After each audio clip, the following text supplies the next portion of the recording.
Good morning. మరొక ప్రశస్తమైన రోజు ప్రభు మనకు అనుగ్రహించారు. రండి దేవుని వాక్యాన్ని ధ్యానిద్దాం. ఆయన సన్నిధి కొరకు వేడుకొని మనం ముందుకు సాగుదాం. ప్రార్థన. పరిశుద్ధుడా, నీకు వందనములయ్యా. నీతో ప్రారంభించిన ప్రతి క్షణం దీవించబడుతుంది గనుక ఈ దినమంతటిలో నీ సహాయం మేము పొందినట్లు ఈ సమయంలో మమ్మల్ని దర్శించుమని క్రీస్తు నామంలో అడుగుచున్నాను తండ్రి. ఆమేన్.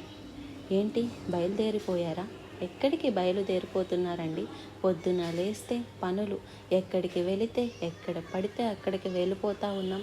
ఉద్యోగాలకు వెళ్ళే వాళ్ళు ఉద్యోగాలు, మరి వర్క్ ఫ్రమ్ హోమ్ అని మొన్నటి వరకు చాలామంది ఇళ్లల్లో పని చేశారు.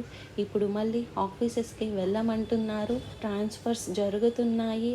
ఎంతోమంది ఈ యొక్క అకాడమిక్ ఇయర్లో మార్పులు చేర్పులు జరుగుతున్నాయి.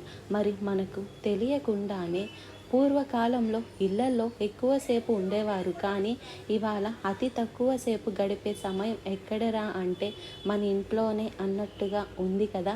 అందుకనే ఇంట్లో ఉన్న కాసేపు కుటుంబంతో గడపండి, దేవునితో గడపండి. శరీరానికి కావలసిన విశ్రాంతిని, మనశ్శాంతిని ఇచ్చి, మీకు పిల్లలున్నప్పుడు పిల్లలతో ఆనందించి పిల్లలతో గడపండి. అది మీకు, మీ బిడ్డలకు, వారి భవిష్యత్తుకు ఎంతో ప్రయోజకరమైనది. బట్ ఇంట్లోనే కూర్చుంటే మనకు అవ్వదు కదా. ఇవాళ మన ఇతర దేశాల వలె భార్యాభర్తలు ఇద్దరూ కూడా పని చేయాల్సి వస్తుంది. కొన్నిసార్లు మరి అటువంటి సమయాలలో మనం ప్రార్థనతో గడప దాటితే క్షేమంగా, సురక్షితంగా మనం తిరిగి మళ్ళీ ఇల్లు చేరుతాం.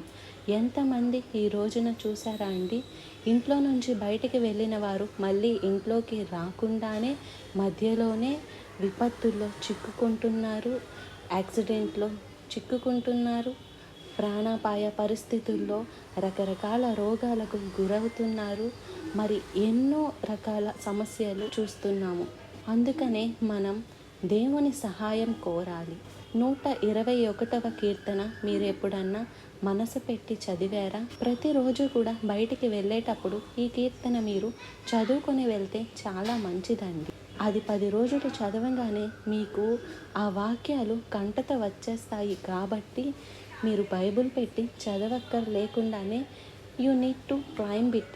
దేవా, నీ రాకపోకలయందు నీవు నన్ను కాపాడుతానన్నావు కదా, నీ సన్నిధి నాకు అనుగ్రహించు అని ప్రార్థించుకొని బయటికి వెళ్ళాలి. చూడండి, 8వ వచనం, ఇదొక వాగ్దానంగా తీసుకోండి. ఇది మొదలుకొని నిరంతరము నీ రాకపోకలయందు యెహోవా నిన్ను కాపాడును. మన ప్రయాణాల్లో దేవుని తోడు మనకు అవసరం. ఆయన సన్నిధి మనకు అవసరం. ఈ భయంకరమైన ప్రపంచంలో ఇంచుమించు కొన్ని కోట్ల యాక్సిడెంట్లు జరుగుతున్నాయి. సంవత్సరానికి కొన్ని లక్షల యాక్సిడెంట్లు జరుగుతున్నాయి ప్రపంచవ్యాప్తముగా. ఒక రోజుకి మన భారతదేశంలో కూడా అనేక యాక్సిడెంట్ల వల్ల చనిపోతున్నారు. వాళ్ళు లెక్కలు కడుతున్నారు. ఆ నెంబర్లు చూసుకుంటే ఆ నెంబర్లో మనం లేనందుకు దేవుని స్తుతించాలి. మనకు దేవుడు ఇచ్చిన కాపుదలను బట్టి మనం ఆయన్ని ఘనపరచాలి.